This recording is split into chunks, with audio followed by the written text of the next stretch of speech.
네, 여론조사계 훈남 3인방과 함께하는 시간인데요. 오늘 두 분만 모셨습니다. 일단 지금 윤희웅 센터장께서 조금 길이 많이 막혀서 네, 늦어지는 바람에 일단 이택수 리얼미터 대표 그리고 배종찬 인사이트 K 연구소장과 함께합니다. 어서 오세요. 네, 안녕하십니까. 네, 유튜브 TBS FM 들어오시면 보이는 라디오로도 함께하실 수 있습니다. 이 배종찬 연구소장이 살짝 좋아하는 것 같아요. 오늘은 말을 많이 할 수 있겠구나. 맘 놓고. 아니 이게 시간이 워낙 짧아서 네네. 두 사람으로도 부족하고요. 두 네. 사람이라고 해서 마음껏 할 수가 없고 시간을 한 2시간 정도 해야 될 것 같아요. 혼자 나오고 싶다는 얘기죠, 정 대표님 저게. 네, 우리가 나훈아도 아닌데 어떻게 2시간은. 나훈아 선생님이 2시간 반 동안 29곡을 무려 부르셨더라고요. 그러니까요. 뭐 이게 대단하세요. 단연 화제였어요. 네. 네, 저도 이제 특별 스페셜 특별 편성까지 다 챙겨봤는데 그러셨군요. 예, 지금 뭐 정치권에서 뭐 이런저런 얘기들이 많이 있습니다. 네. 이 발언을 두고. 네. 여론조사업계에서는 이택수 대표가 나훈아입니다. 왜요? 노래를 아주 잘하세요. 과찬의 말씀입니다. 가수예요, 가수. 또 여기서 시켜봐야 되는데 이렇게 되면 시간이 없어갖고 윤희웅 센터장님이 오시는 바람에 안 오셨으면 시키려고 그랬는데요. 네, 오시는 바람에 시킬 수는 없고. 네, 지금 뭐 어떻게 보셨는지 일단 이 나훈아 현상, 나훈아 신드롬이라고 해야 되나요? 네, 어떻게 보셨어요?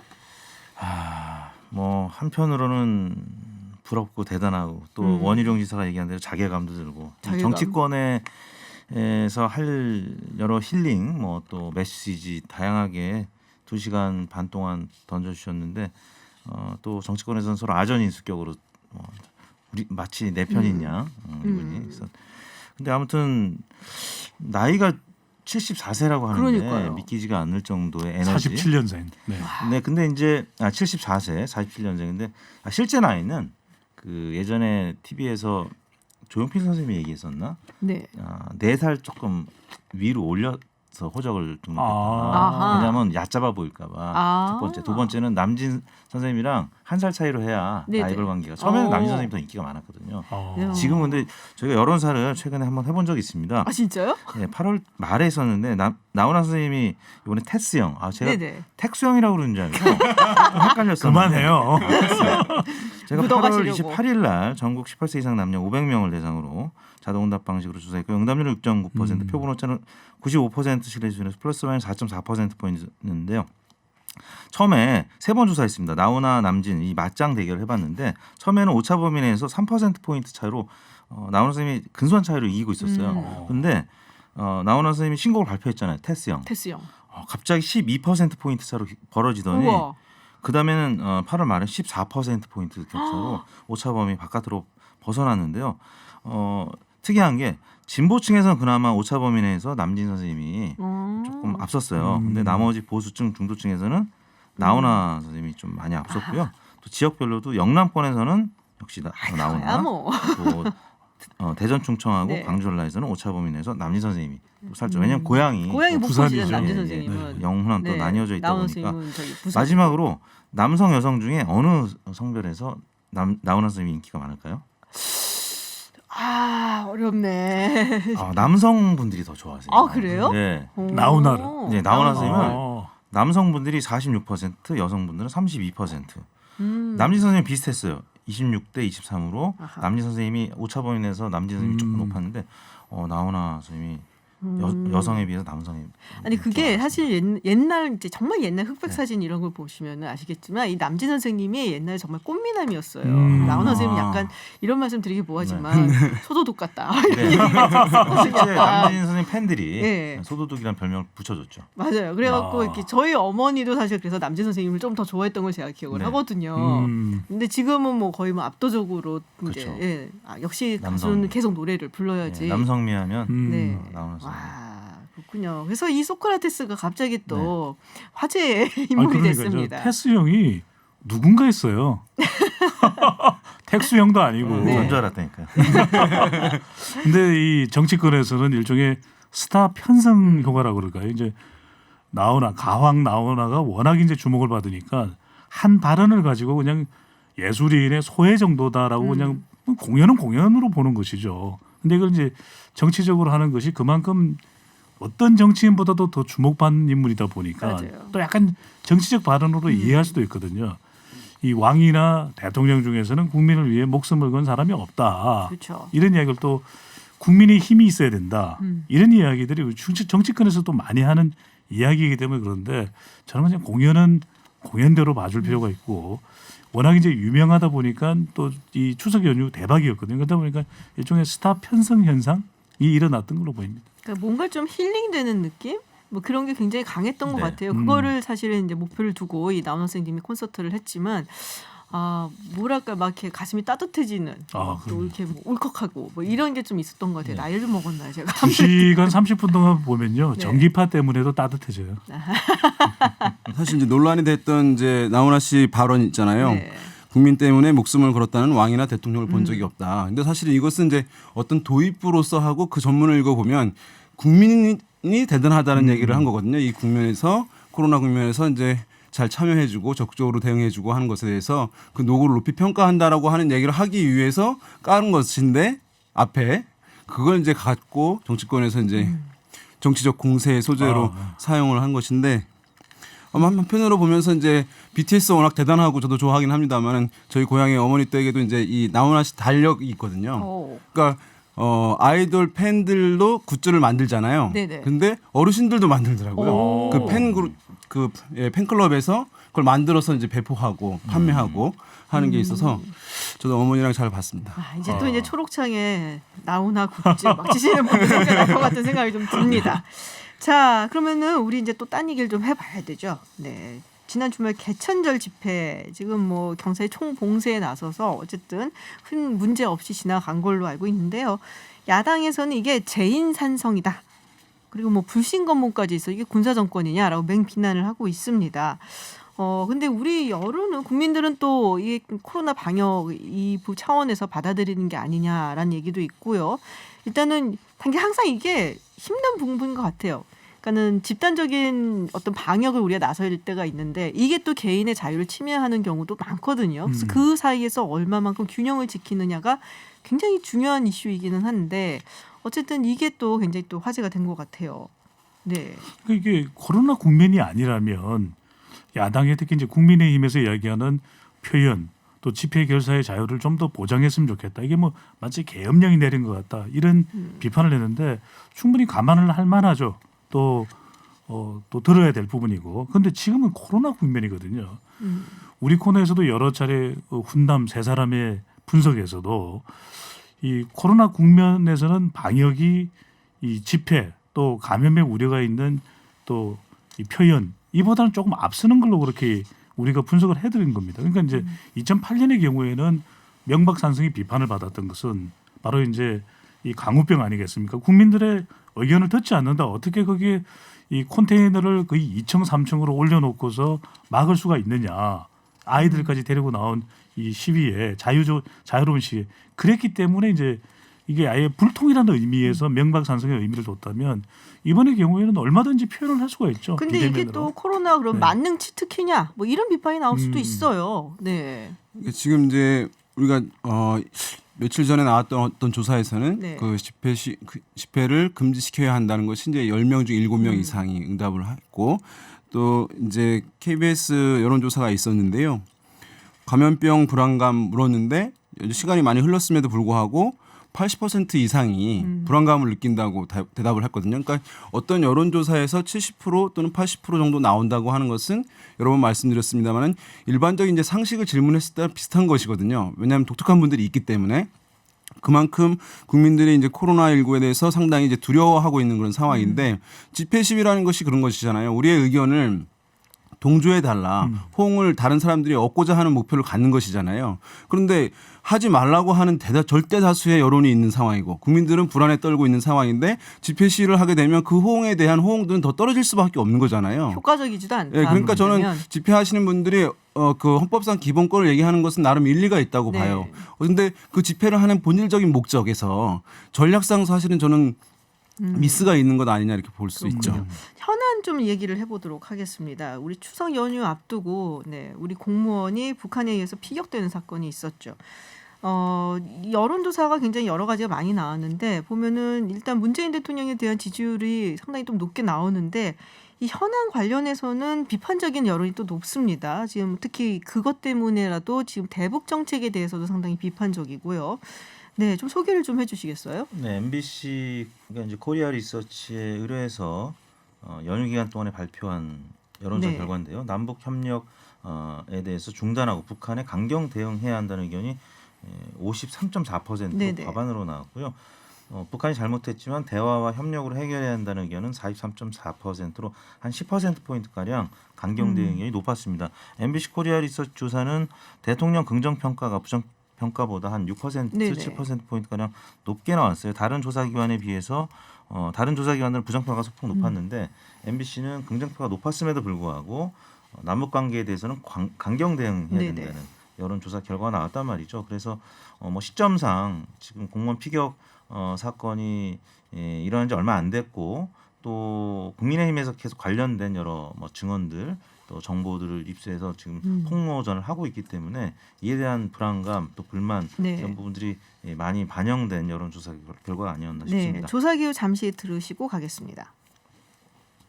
이번 조사는 MBC가 코리아 리서치 인터내셔널에 의뢰해 지난달 27일에서 28일 전국 만 18세 이상 남녀 1,005명을 대상으로 휴대전화 가상번호를 활용한 전화 면접 조사를 실시하였으며 표본 오차 95% 신뢰 수준 플러스 마이너스 3.1%포인트, 응답률은 21.3%입니다.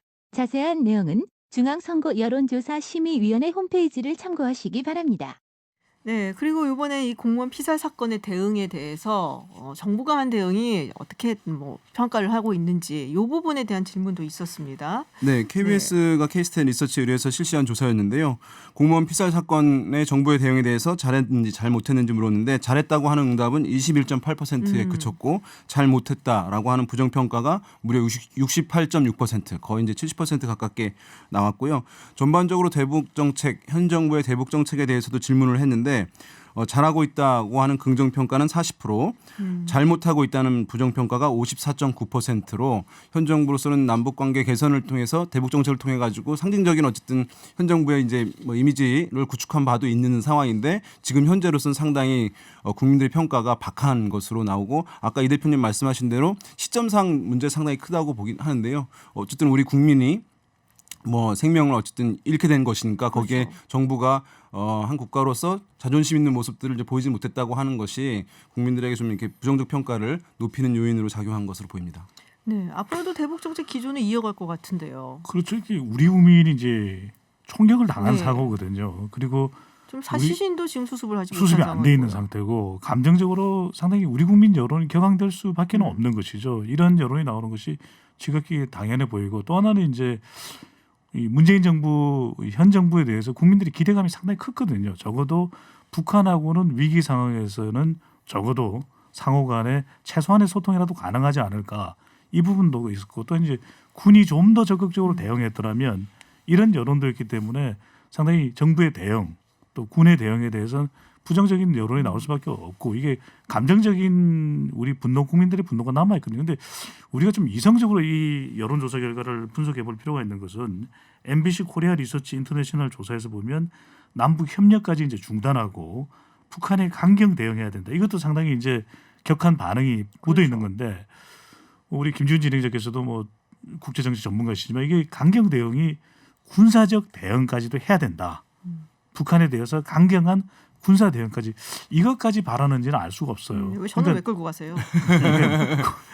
아무 말도 안 했구만. 아니, 나는. 공감대를 이끌어내기 위해서 그만큼 이제 국민 여론은 악화돼 있지만 그럼에도 불구하고 정부가 아주 군사적 수단까지 동원한다면 이건 정말 걷잡을 수가 없는 상황이거든요. 그런 만큼 진상이 규명되고 북한의 사과를 더 적극적으로 받아내는 건 반드시 필요하겠지만 그럼에도 불구하고 군사적 대응까지 가 있는 우리 국민들은 생각할까? 이 점은 좀 짚어봐야겠죠. 글쎄요. 근데 이게 이제 그런 비판이 좀 있는 거잖아요. 너무 저자세가 아니냐. 사실 이게 뭐 지난번에 개성 그 연락사무소 폭파 사건부터 해서 굉장히 우리한테는 시각적으로 큰 충격이었고 그거는 그리고 북한 측에서 뭐 다른 사람도 아니고 대통령에 대해서 막말하는 것도 너무 많이 들었고, 네 별별 얘기 다 들었잖아요.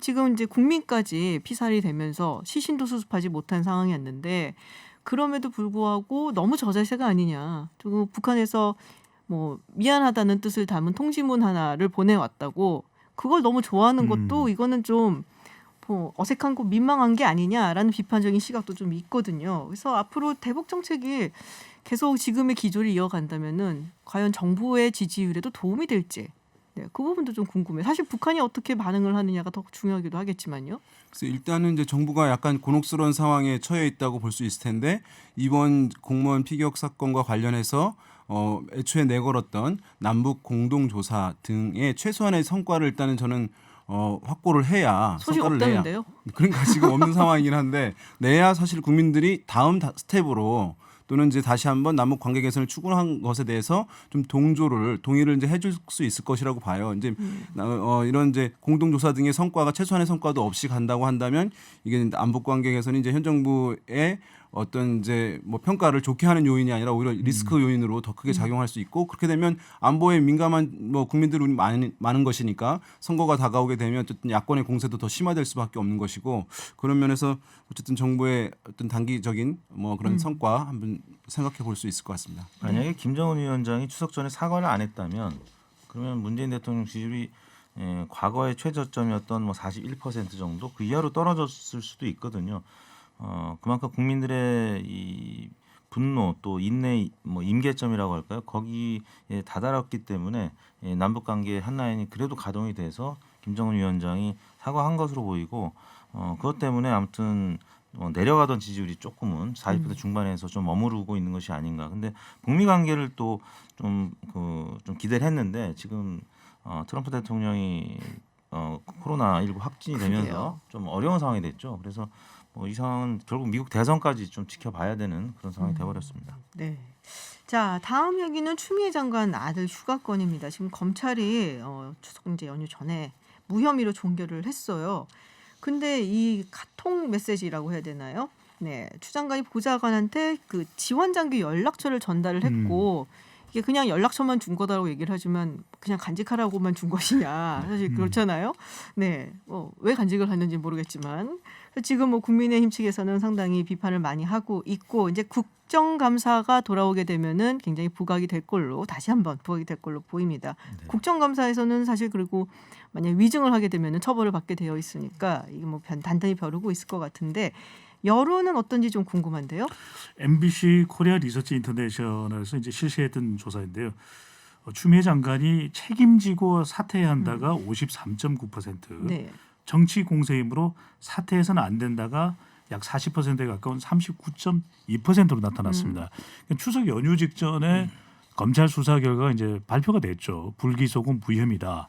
근데 이제 이것만으로 이제 국민 여론의 의혹이 완전히 해소되지는 않았을 거예요. 이제 정치권에서도 정치적 공방은 하겠지만 특히 이제 20대와 30대의 경우에는 여전히 이 엄마 찬스를 사용한 의혹이 있다라고 또 판단하는 여론이 남아 있는 것이고. 왜냐하면 이게 보좌관이 연락을 안 했다라고 했고 또 전화를 걸라고 한 적이 없다고 했는데 카톡 메시지는 다 나왔거든요. 그렇죠. 연락처를 줬고. 네. 그래서 이제 추미애 장관과 관련된 것은 이 진영 간 대결 구도가 되고 있습니다. 네. 왜냐하면 그리고 이제 일단 검찰 수사까지 발표됐기 때문에 야권에서는 뭐 특검 또 이제 특임 검사 이야기가 나오고 있기는 하지만 그럼에도 불구하고 이제 국민 여론상으로 여전히 아직 여진이 있는 이유는 특히 이제 중도층의 경우에는 의혹이 좀 말끔하게 해소되지 않으면 그 여진이 또 남아 있거든요. 그런 만큼 이 추미애 장관은 오히려 이제 이 그동안 파장을 이 유발해온 쪽에 강경 대응을 하는 추세지만 그럼에도 불구하고 좀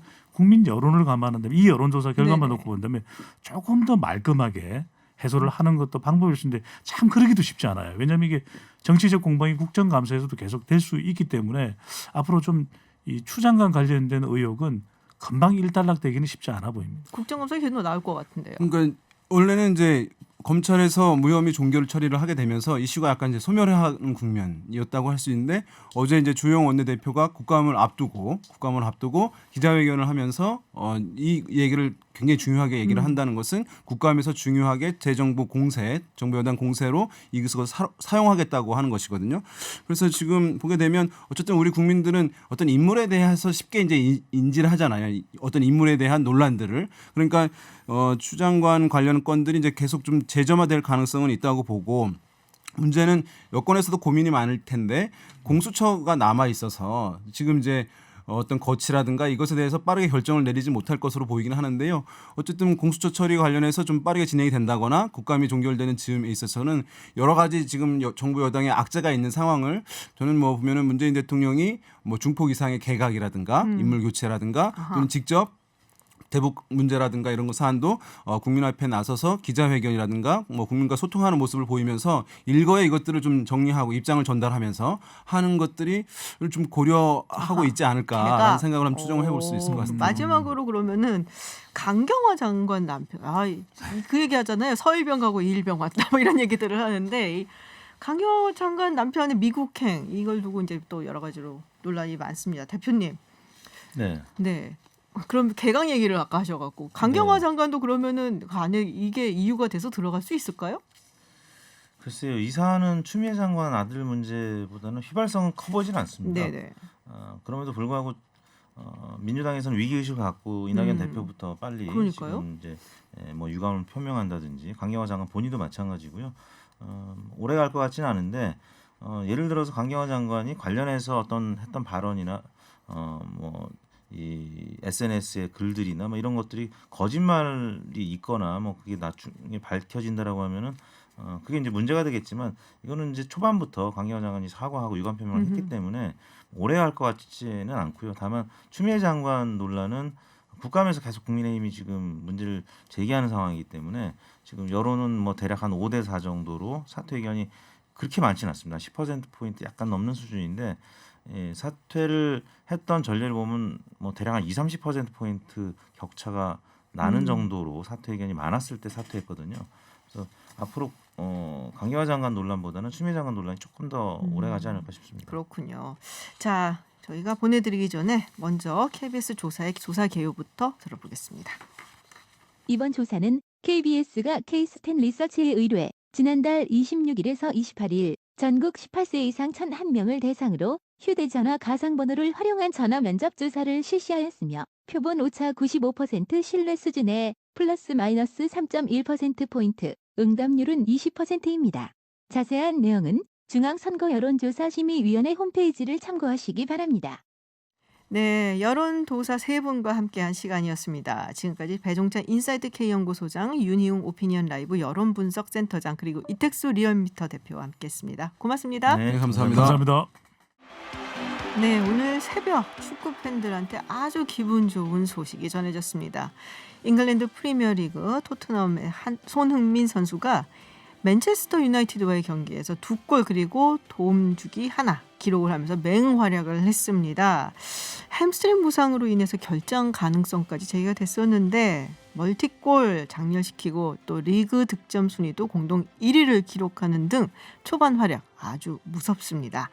이데일리 이성무 기자와 함께 짚어보겠습니다. 어서 오세요. 네, 안녕하세요.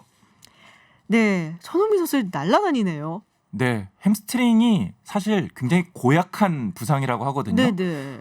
재발도 잘 되고 굉장히 아프고 치료도 좀 오래 걸리고 네네. 그런데 햄스트링 부상 걸린 선수 같지가 않더라고요. 그러니까요. 오히려 그 전보다도 더 빠르고 더 가볍게 뛰는 모습을 보였고 결국 2골 1도움 그것도 맨체스터 유나이티드라는 어마어마한 팀을 상대로 그렇게 그런 활약을 펼쳤고 토트넘이 결국 6대1이라는 말도 안 되는 스코어로 승리를 거뒀습니다. 그걸 보고 맨유가 저런 팀이었나? 맨유가 옛날에 박지성 선수가 그러니까요. 뛰었던 그리고 그런 우승을 팀이 밥 먹듯이 아닌데? 했던 팀이잖아요. 네. 근데 저도 믿어지지가 않더라고요. 그러니까요. 와, 정말 놀랐는데 사실 그 맨유만 만나면 조금 약해진다. 이런 얘기도 좀 있었거든요. 네, 그렇습니다. 손흥민 선수가 오늘 경기 전까지 이 맨체스터 유나이티드를 상대로 10경기를 치러서 한 골도 넣지 못했어요. 도움만 한 개를 기록했었습니다. 손흥민 선수뿐만 아니라 토트넘 자체가 사실 맨유에게 유독 좀 약한 모습을 보였거든요. 최근 4경기에서 1무 3패로 일방적으로 밀리는 모습을 보였는데요. 그런데 오늘 결국 멋지게 서력을 한 겁니다. 뭐 손흥민 선수뿐만 아니라 토트넘 입장에서도 상당히 의미가 큰 승리라고 할 수 있겠습니다. 그렇군요. 손흥민 선수와의 케인은 정말 환상의 짝꿍이다. 뭐 이런 얘기까지 막 나오고 있더라고요. 둘이 네네, 어떻게 그렇습니다. 그동안 살았냐 없이 막 이런 얘기 막 정말 케미가 어마어마하다 그러는데 자 이렇게 되면은 손흥민 선수 우리가 어디까지 좀 기대를 해볼 수 있을까요? 뭐 벌써 지금 득점왕 되는 것 아니냐 네네. 뭐 이런 얘기도 나오고 있고 실제로 지금 아직 시즌 초반이긴 합니다만은 득점 순위 공동 선두를 달리고 있습니다. 그러니까요. 이게 굉장히 지금 분위기가 좋은 게 그냥 이 우리나라 선수니까 이렇게 우쭈쭈 해주는 게 아니라 지금 굉장히 좋아요. 일단은 손흥민 선수 골 감각이 절정에 이르고 있고 무엇보다 지금 해리 케인이라는 이 원래 골을 잘 넣는 선수가 지금 도움을 하는 그 재미에 푹 빠졌습니다. 그러니까 손흥민 선수가 올 시즌 넣은 6골 가운데 5골이 해리 케인이 어시스트라는 거거든요. 그러니까요. 그러니까 케인이 계속 날카로운 패스를 찔러주면은 손흥민이 공을 잡아서 골을 넣는 이런 호흡이 정말 완벽하게 이루어지고 있어요. 그렇다 보니까 손흥민 선수 앞으로도 계속해서 더 많은 기회를 얻고 더 많은 골을 넣지 않을까 이렇게 기대를 해봐도 좋을 것 같습니다. 아, 이렇게 이제 그 둘의 케미가 이렇게 좋고 함께 잘 뛰면 토트넘도 네, 어떻게 될지 모르는 거잖아요. 저는 사실 해리 케인이 굉장히 골 욕심이 많은 선수거든요. 그러니까요. 그런데 올 시즌은 갑자기 뭐에 홀렸는지 모르겠는데 굉장히 이 동료들에게 도움을 많이 주고 좋은 패스를 많이 원래 해주더라고요. 그런 선수가 아닌데. 그렇습니다. 굉장히 골 욕심이 많고 심지어 자기가 넣을 골 찬스가 났을 때 동료 선수가 자기에게 패스 안 해주고 동료 선수가 넣으면은 불편한 기색을 그대로 맞아요. 드러내기도 했었어요. 그런데 올해는 확실히 달라졌습니다. 아하, 자 토트넘도 그러면은 리그 정상까지 어떻게 갈 수 있을까요? 네. 지금 일단 토트넘이 좋은 선수들을 많이 영입을 했습니다.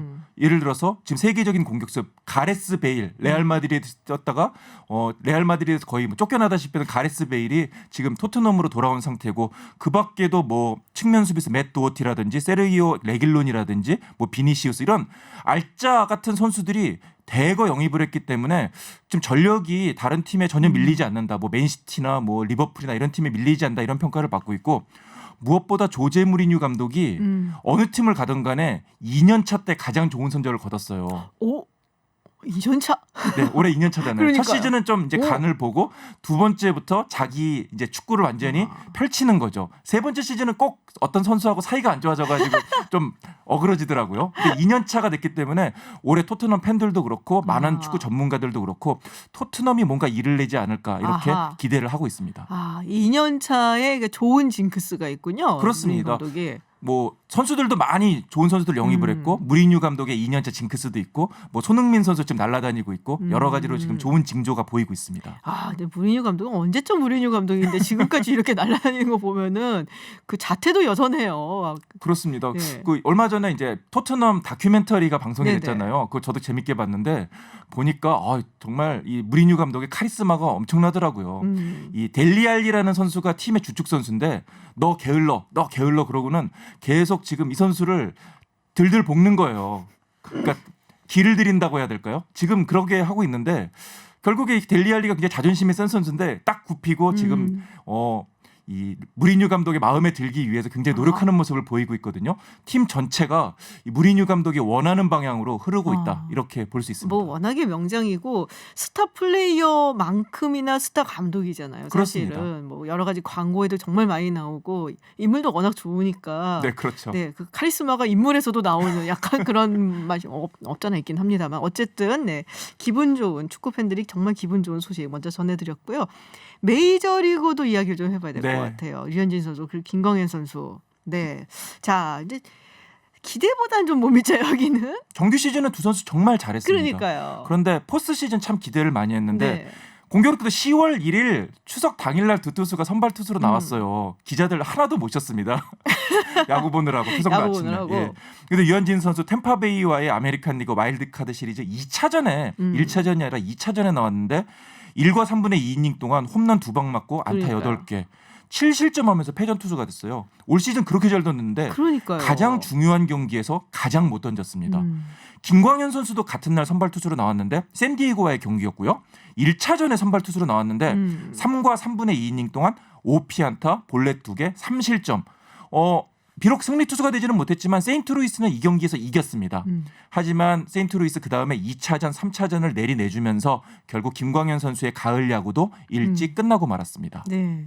자, 좀 아쉬운 모습이었는데 뭐 그래도 뭐 또 기대를 내년에 또 해보긴 하겠습니다만 류현진 선수 같은 경우는 지금 제가 듣기로는 토론토 선수들이 좀 나이가 연령대가 낮다고 들었어요. 그렇습니다. 그래서 거의 뭐 마청님 노릇을 하고 있다. 얘기를 들었는데요. 그렇습니다. 토론토 같은 경우는 사실 올 시즌 포스트 시즌을 그렇게 기대하지 않았고 내년이나 내후년을 바라보는 팀이었거든요. 그런데 젊은 선수들이 많다 보니까 류현진 선수가 거의 멱살 잡고 끌고 가다시피 아하. 할 정도였는데 올 시즌 성적이 5승 2패 평균 자책점 2.69. 이 그냥 수치만 놓고 보더라도 굉장히 양호한 성적인데 그러네요. 게다가 유현진 선수가 등판한 날 성적을 보면은 토론토가 9승 3패를 기록했어요. 어허. 그러니까 선수들 입장에서는 아, 우리 에이스 유현진이 나오면은 오늘 이길 수 있다. 이런 뭔가 좀 믿음이 든든한. 네, 확실히 생긴 아하. 거죠. 결국 뭐 유현진 선수 포스트 시즌에서 조금 부진했던 것이 5개 T로 남았지만은 정말 정규 시즌에서는 에이스의 역할을 200% 해냈다. 이렇게 얘기할 수 있을 것 같고요. 김광현 선수가 정말 다사다난했죠. 그렇죠. 정말 많은 일이 벌어졌어요. 네. 뭐 시즌 초반에 마무리 투수로 시작을 했다가 맞아요. 선발 투수가 부상당해서 선발로 옮겼고 또 팀 내에서 코로나19 집단 감염이 생기면서 제대로 훈련도 못하고 호텔방에만 있어야 했고 또 잘 풀리는가 싶더니 또 갑자기 질병이 생기는 바람에 신장 쪽으로 연결되는 혈관에 문제가 생기면서 병원 신세도 졌고 이게 외로운데 아프면 그것만큼 서러운 그렇죠. 게 없잖아요. 김광현 선수가 딱 그랬어요. 그런 정말로 많은 역경을 딛고 정말 좋은 성적을 거뒀고요. 3승 무패에 1점대 평균 자책점. 그야말로 최고의 활약을 펼쳤습니다. 물론 뭐 포스트 시즌까지 잘했으면 정말 좋았겠지만은 그래도 김광현 선수 100점 만점에 200점을 주고 싶은 마음입니다. 그러니까 내년에 훨씬 더 기대가 돼요. 사실은 김광현 선수 같은 경우는 그렇죠. 네, 올해 지금 굉장히 안 좋은 상황에서 이만큼 끌고 왔고 기대보다 훨씬 더 뛰어났거든요. 저는 사실 이게 네, 시즌 맞습니다. 중에 그래서 내년에 정말 뛰어나지 않을까, 정말 대단한 실력을 보여주지 않을까 해서 굉장히 기대가 되고 류현진 선수는 저는 개인적으로 게레로 주니어와 뭔가 좀 이렇게 막 터지는 거 보고 싶은 그런 심정인데 아직까지는 살짝 부족한. 네, 그래서 뭐 젊은 선수들 잘 끌고 가고 있으니까. 게레로 주니어는 좀 살을 빼야겠더라고요 올해. 너무 커졌죠. 네, 그렇습니다. 좀 네. 작년보다도 더 좀 맞아요. 비대해졌더라고요. 게레로 주니어는 류현진 선수가 정말로 아까 말씀드린 대로 멱살 잡고 네. 좀 잘 훈련 좀 시켜야 될 것 같습니다. 그러니까 아버지 그 수준은 아니었는데 아버지는 아버지는 정말로 진짜 멋있었는데. 날씬하고 멋졌죠. 그러니까요. 장갑도 안 끼고. 자, 오늘 스포츠 소식 오랜만에 이성무 기자와 알아봤습니다. 오늘 고맙습니다. 네, 감사합니다. 네, 해외 핫한 뉴스 알아보는 서울타임즈 시간 전주현 캐스터와 함께합니다. 어서 오세요. 네, 안녕하세요. 네, 자 노벨상 수상자 발표가 네. 이제 얼마 안 남았어요. 지금 네. 뭐 계속 나오잖아요. 그렇습니다. 네, 벌써 좀 발표가 좀 된 것 같은데. 네, 그러니까 5일부터 12일까지 이제 계속 이제 하나하나씩 발표가 되는데요. 일단 첫 번째로 노벨 생리의학상 수상자들이 발표가 됐습니다. 3명이 공동 수상했는데요. 하비 알터, 마이클 호턴, 찰스 라이스 이 세 분입니다. C형 간염 바이러스를 발견한 공로를 다 인정받았어요. 그래서 노벨상 위원회에 따르면 C형 간염 바이러스가 규명되면서 만성 간염의 원인이 밝혀졌고요. 더불어서 혈액 검사, 신약까지 개발이 되면서 수백만 명의 생명을 구할 수 있었다. 이렇게 공로를 지금 설명을 했습니다. 특히 하비 제이 알터라는 분은 수혈로 인한 대부분의 감염 사례가 A나 B형 간염 바이러스로 인한 게 아니라 C형 간염 바이러스로 인한 것이다. 이 사실을 증명을 했고요. 마이클 호턴이라는 분은 C형 간염 바이러스의 유전 정보를 분리한 공로가 인정이 됐습니다. 그리고 찰스 라이스라는 분은 C형 간염 바이러스만으로도 간염을 일으킬 수 있다. 이 사실을 최종적으로 입증한 공로를 인정받아서 이번에 수상을 하게 됐습니다. 네. 자, 그리고 또 우리가 관심을 가지고 있는 게 한국인 수상자가 나올 수 있다. 화학 분야에서. 네, 7일에 현지 시각으로 7일에 화학상 수상자가 발표가 되는데요. 네네. 지금 외국의 석학들과 함께 여기는 이제 공동 연구죠. 나노 결정 합성 연구를 진행했던 현택환 서울대 석좌 교수가 지금 유력한 화학상 어허. 후보 중에 한 명으로 꼽히고 있다고 합니다. 그래서 과연 화학상 수상자가 나올 것인가 여기에 지금 관심이 모아지고 있어요. 그리고 이제 코로나19가 올해 전 세계에 미친 영향이 그렇죠. 굉장히 크기 때문에 아무래도 뭐 과학상 수상자라든가 문학, 평화상 같은 비과학 분야 시상에도 영향을 미칠 수 있다. 이런 얘기가 나오고 있습니다. 그 과학상 외에 관심이 높은 분야가 평화상 그렇죠. 있잖아요. 네네. 올해 누가 받을까? 추천받은 그룹이나 개인이 300명이 넘습니다. 왜냐하면 추천을 이제 자유롭게 할 수 있으니까요. 트럼프 대통령 들어갔죠. 그렇습니다. 바이든 후보로 들어갔어요. 아, 바이든 후보로 들어갔어요? 정치적 라이벌, 미국의 정치적 주 라이벌이 다 추천을 받았고 지금 푸틴 러시아 대통령도 추천을 받았거든요. 근데 왜 이러십니까, 정적인 진짜. 나발리 전 아. 러시아 진보당 대표도 같이 맞아요. 추천을 네네. 받았습니다. 네. 그리고 이제 저신다 아던 뉴질랜드 총리는 코로나19를 좀 잘 잦아들게 한 공로가 인정이 돼서 추천이 됐고 미국의 인종 인종차별 반대 시위대도 포함이 됐고요. 10대 환경운동가 툰베리 소녀가 작년에도 했는데 수상을 못했잖아요. 그렇죠. 그래서 올해도 지금 다시 거론이 되고 있고 세계보건기구도 있습니다. 지금 문제가 있긴 하지만 언론인보호위원회, 국경 없는 기자회 등이 거론이 되고 있습니다. 근데 지금 아주 강력한 뚜렷하게 뭐 수상할 것 같다라는 그룹이나 개인이 일단은 없는 그러네요. 것으로 제가 지금. 들어도 네, 근데 일단 트럼프 대통령은 가능성이 낮다 이런 얘기가 나오고 있고요. 그다음에 WHO 세계보건기구도 공로가 있긴 하지만 비판을 너무너무 그렇죠. 많이 받았기 네. 때문에 지금 잘못한 점도 많잖아요. 그래서 좀 못 받을 것 같다 이런 얘기가 많고요. 올해 지금 언론인보호위원회나 국경 없는 기자회의 수상 확률이 높다 이런 얘기가 나오고 있는데 올해 세계 갈등에 대해서 정확한 정보를 얻는 것의 중요성이 높아졌기 때문입니다. 그래서 이번 노벨 평화상을 언론계가 받게 되면 가짜 뉴스에 대한 관심을 꺼뜨리는 것에도 기여할 수 있다 이렇게 CNN이 지금 평가를 했습니다. 그리고 말씀드린 툰베리 이제 2년 연속 수상자로 네네. 거론되고 있는데 노벨 평화상 위원회가 양분이 되고 있대요. 나뉘어져 있대요. 위원회가 평화를 어떻게 정의하느냐에 따라서 환경 운동가가 평화상을 받을 수 있을지 이 여부가 결정될 거라고 합니다. 네. 조금 애매하다라는 네네. 생각이 좀 들기도 그렇죠. 하긴 하네요. 네, 그래서 어허. 지금 그 점을 두고 논의를 한참 하고 있는데요. 누가 받을지 지금 올해 지금 주목을 많이 받고 있습니다. 네. 자, 이건 무슨 얘기인지 모르겠어요. 이 일본에서 네. 지금 이제 스가 총리가 이제 새로운 내각을 출범시켰죠. 네. 근데 이 유력 정치인들의 명함이 네. 지금 인터넷 사이트에서 팔리고 있다. 그것도 거래되고 굉장히 높은 있어요. 가격에. 네, 그렇습니다. 왜 사요? 지금. 그러니까 이제 보통의 명함은 거기에 개인정보가 많이 있잖아요. 네네. 연락처도 있고. 그래서 네. 거래를 못하게 지금 법으로 금지가 되어 있는데 유명한 정치인들 명함은 그냥 직함하고 이름만 파서 거기에 네네. 새길 수가 있다고 합니다. 그래서 이걸 사려는 사람들이 권력자와의 관계를 가장해서 자기의 지위를 인정받고 인적 네트워크를 과시하려고 하는 것이다. 나 이런 사람 명함, 알아? 네, 뭐 이런 이렇게 거요? 명함을 주고받는 사이야라는 걸 이제 알려주고 싶다는 그런 얘기죠. 그래서 한 전문가, 범죄학 전문가는 유력한 정치인의 명함은 사기꾼과 브로커 등에게 강력한 무기가 될 수 있다. 그래서 함부로 명함을 사고 파는 행위가 중단돼야 된다. 이렇게 얘기를 했고요.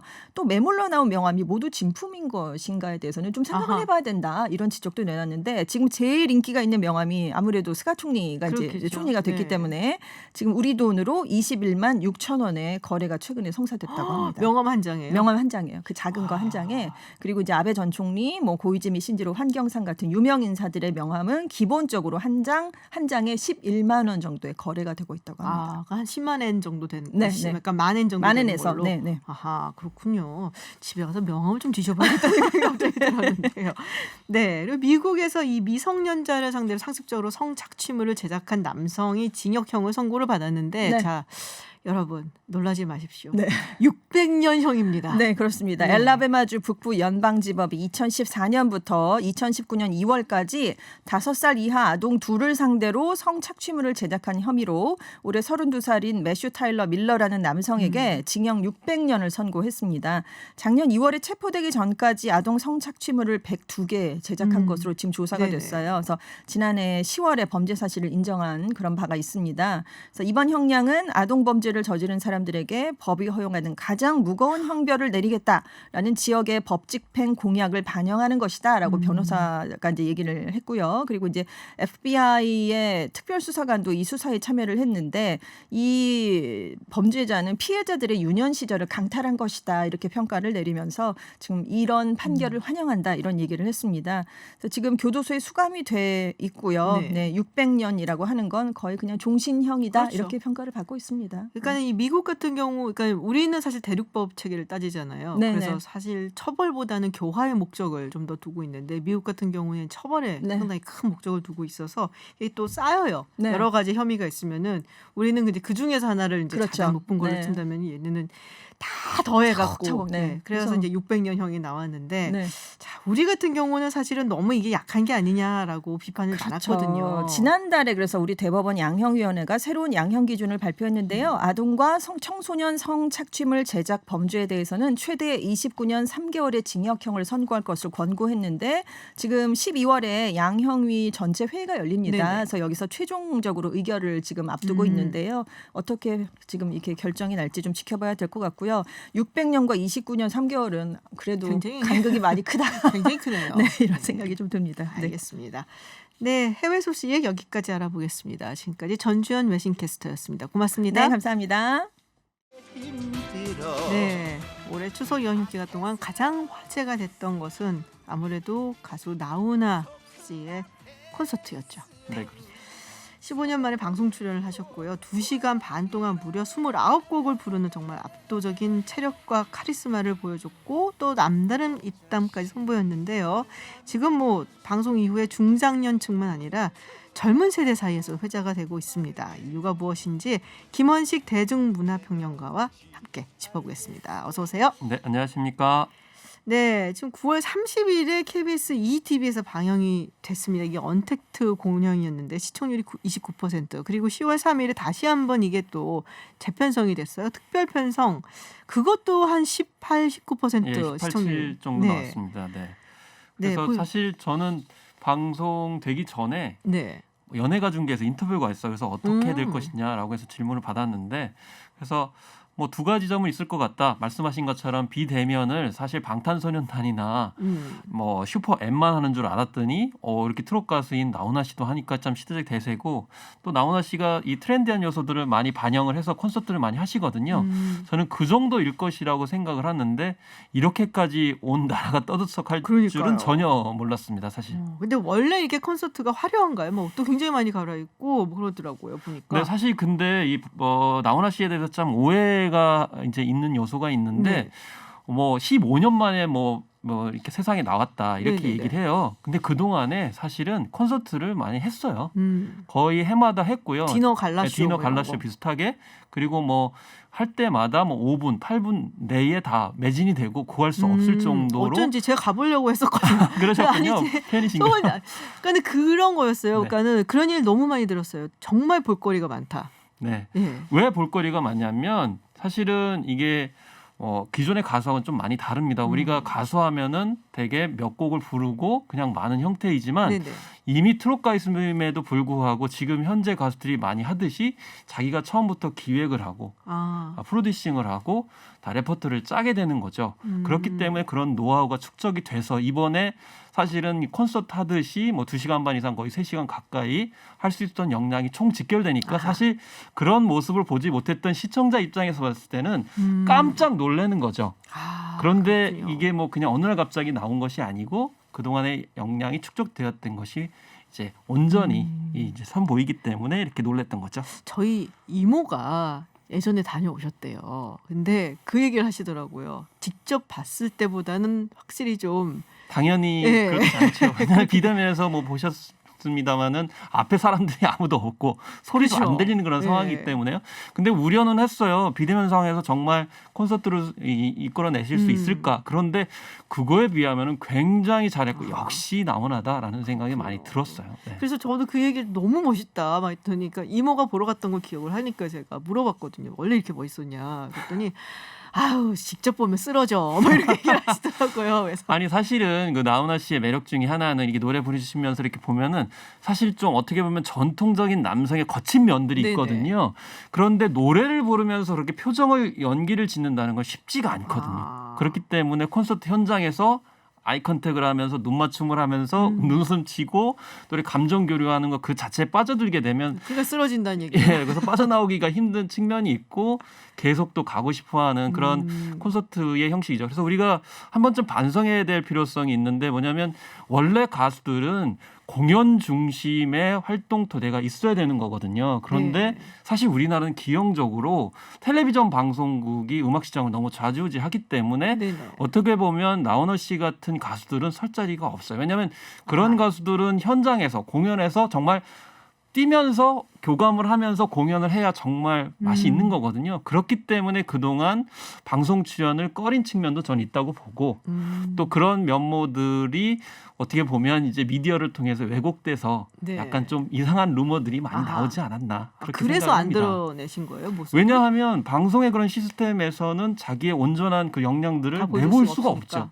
이번에도 뭐 고향, 그다음에 사랑, 인생 그리고 뭐 힘내자 이런 네 가지의 기승전결의 레퍼토리를 스토리텔링 방식으로 하고 있는 건데 이걸 전적으로 자기가 8개월 동안 짰다는 거예요. 그러면 웬만한 방송사에서 이걸 과연 받아줄까요? 아마 저는 코로나19 때문에 KBS도 어쨌든 그걸 수용을 할 수 있었고 어쨌든 그 코로나19의 어떤 다른 측면에서의 효용이 아닌가 아하. 이런 생각이 들기도 했어요. 그렇군요. 개런티도 안 받고 했다 뭐 이런 얘기도 굉장히 화제가 많이 되고. 사실 뭐 개런티 얘기가 나오니까 네. 뭐 수입이 많기 때문에 그런 거 아니냐. 뭐 일설에 뭐 종편에서는 그런 얘기도 나왔었거든요. 한 달에 5천만 원에서 1억 정도 벌고 연 한 6억 원 정도의 수익을 올릴 것이다. 아. 그리고 노래방 업계의 뭐 집계에 따르면은 뭐 1위 했던 곡만 153곡이다 이렇게 얘기를 하면서 수익을 얘기하는데 그렇게 수익이 많으니까 공짜로 공연할 수 있는 거 아니야? 뭐 이렇게 얘기할 수는 있을 것 같은데 저는 뭐 전적으로 동의하진 않는데 네. 중요한 것은 이 왜 이렇게 수익이 많으냐? 싱어송라이터거든요. 아. 우리가 싱어송라이터 하면은 다른 장르를 생각하는데 트롯에도 과연 그런 사람이 있나? 라고 생각할 수 있는데 이 나훈아 씨가 한 800여 곡을 자기가 작곡을 했고 오. 이번에 대부분의 노래도 자기가 작사 작곡한 노래거든요. 네네. 다시 수익의 관점에서 가게 되면 가수는 실현자라고 합니다. 그러니까 네. 노래를 부르는 사람이고 그다음에 작사 작곡자에도 이게 뭐 1% 내지는 0.5% 이렇게 분배가 되는데 나훈아 씨가 왜 많냐면 첫 번째는 자기가 작사 작곡한 게 많고 자기가 또 직접 노래를 부르고 그렇죠. 뭐 제작을 한 경우도 있고 그렇기 때문에 워낙 싱어송라이터로서 오랫동안 축적해온 게 많기 때문에 많은 거지 단지 그거를 뭐 히트곡이 많다. 그래서 수익이 많다. 그래서 이번에 뭐 무료로 했다. 이렇게 단순 도식으로 볼 수는 없다라고 이제 생각이 드네요. 네. 근데 참 특이한 게 중장년층은 뭐 많이 들었고 사실 이 나훈아 씨 노래를 굉장히 많이 들었었거든요. 뭐 좋아하든 안 좋아하든 간에. 근데 이 젊은 층이 이렇게 열광한 게 굉장히 좀 특이하더라고요. 사실 이제 이건 트롯 열풍하고도 연관되는 아하. 문제인데 지금 현재 음원 사이트라든지 또 이 종편에서 이제 나왔던 가수들이 많이 있어요. 네네. 뭐 송가인 씨도 있고 임영웅 씨도 있고 영탁 씨도 있는데 이런 분들의 이제 무대 공연 티켓 구매 그 세대 비율을 보면 20대가 1위예요. 정말요? 예, 실제로 공연 티켓 플랫폼의 결과에 따른 우리 거거든요. 엄마인 줄 알았는데 아니었어요. 물론 그분들은 기본적으로 있으시고 네. 또 특히 이렇게 젊은 세대들이 관심을 보이는 이유 여러 가지 이유가 있을 수 있지만 MZ세대의 특징이라고 대부분 얘기를 하거든요. 네네. MZ세대는 뭐냐면은 자기가 좋아하는 콘텐츠나 대상에 대해서는 나이를 불문하고 표현을 한다라는 거죠. 그리고 두 번째는 이건 세대의 문제가 아니고 취향의 문제일 수 있다라는 겁니다. 젊은 세대들이 취향이 트로트를 좋아한다고요? 그리고 우리가 생각하는 트롯의 네. 개념이 지금 바뀌어야 된다고 저는 좀 이 시간에 말씀드리고 싶은데 우리가 일제 시대에 생각하는 뭐 일본의 음계를 약간 따라한 틀에서 이제 잊어버려 주세요. 지금 현재는 그런 노래가 없다고 보시면 돼요. 그러니까 뭐 많은 분들이 아시겠지만 발라드가 결합되기도 하고 락이 결합되기도 하고 심지어 힙합까지도 결합되는 등 다양한 장르들이 들어가고요. 심지어 뭐 저는 나훈아 선생이라고 좀 부르고 싶은데 네네. 그분의 견해 하나 주장하는 게 뭐냐면 이 트롯을 민요로 부르자고 주장을 하시거든요. 이게 무슨 말씀이냐면 기존에 우리 민요가 있는데 네. 그 계속 새로운 장르가 결합돼 가는 거거든요. 그러니까 지금 현재 젊은 층들이 좋아하는 노래 같은 경우에는 새로운 장르들이 결합된 방식이에요. 예를 네네. 들면 김연자 씨의 아모르 파트 같은 경우는 EDM이 결합된 거거든요. 아, 그러네요. 그리고 네. 대부분 젊은 층들이 좋아하는 노래들이 댄스 음악 계열들이 많아요. 예. 그리고 기본적인 정서는 있죠. 예를 들면 좀 약간 한이라든지 슬픔이 있는데 그걸 어떻게 이제 극복하느냐의 방식들, 약간 네네. 기분 좋게 웃어 넘기는 거거든요. 저는 이제 개인적으로 그래서 영탁이라는 가수를 굉장히 그래요? 그 얘기 하려고 그랬어요. 네가 왜 거기서 나와? 막 그런 것들 사실 어떻게 보면 저게 말도 안 되고 거기서 저 기분 나빠 이래야 되는데 네. 그거를 흥겹게 이제 풀어 넘어가잖아요.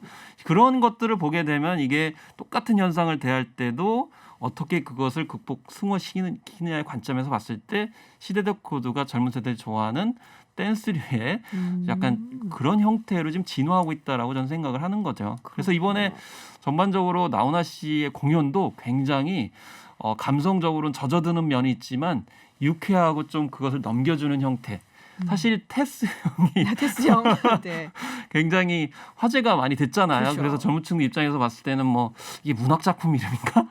아니 근데 가사가 너무 좋아요. 네. 사실은. 그래서 결국에는 나훈아 씨가 예전에는 연가 형태의 노래로, 네. 그러니까 사랑 이야기 그리고 고향 이야기로 이렇게 점차 진화하는데 이제 연배가 있다 보니까 이런 얘기도 많이 하시더라고요.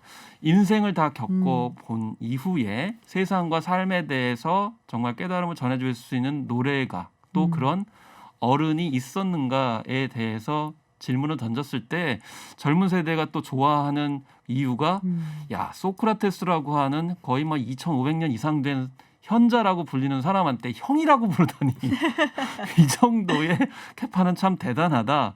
사실 또 형이라고 부르는 게 또 젊은 세대는 좀 공감을 일으키잖아요. 그렇죠.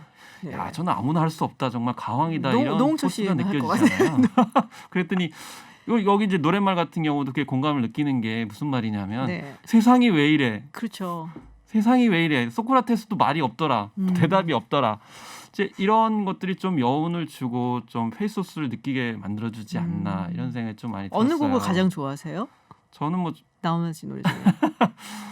사실 개인적으로는 네. 남자의 인생을 제일 좋아합니다. 아 네. 남자 인생. 근데 이번에 명자라는 노래가 있었는지 네네. 좀 처음 알았고요. 그래서 남북 화해 문제나 이산가족 문제도 굉장히 관심이 많고 그래서 저는 새로운 모델을 제시한 게 뭐냐면 저렇게 정말 자유롭게 모진 그 질곡과 비난을 받음에도 불구하고 자기 길을 꼿꼿하게 가면은 70대 이후에도 이렇게 인정을 받을 수 있구나라는 것을 새로운 모델을 제시했다고 생각이 들어요. 예, 100세 시대에 네. 새로운 어떤 가객으로서 가왕으로서 어떤 모델을 제시하지 않았나 이런 생각이 좀 많이 들었습니다. 네. 저는 뭐 개인적으로 무시로를 가장 좋아해요. 제일 많이 들었고 들어도 좋고 예전에 무시로. 좋아하는 노래인데 그래서 저는 이번에 좀 좋았던 게 사실 그 예전 가수도 전성기 지나신 분들을 복고 노래만 계속 요구하거든요. 네네. 근데 이번에 나훈아 씨가 무려 4-5곡의 곡을 새롭게 맞아요. 보여줬어요. 그래서 앞으로 가요 프로그램들이 복고다 뭐 이래가지고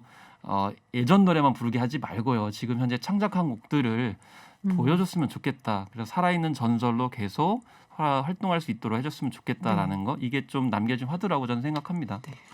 자, 지금 뭐 나훈아 신드롬 얘기가 나왔는데요. 그 말이 굉장히 가슴에 남았습니다. 자기는 무엇으로 남고 싶냐라고 추후에 인터뷰에 질문을 했더니 유행가 가수다. 흘러가는 노래를 부르는 가수인데 뭘 자꾸 남고 싶냐고 묻냐 그런 질문을 하지 말라라고 대답을 했던 게 굉장히 인상적이었어요. 그래서 오늘은 특별히 또 김원식 대중문화평론가와 함께 이 나훈아 신드롬에 대해서 이야기를 나눠봤습니다.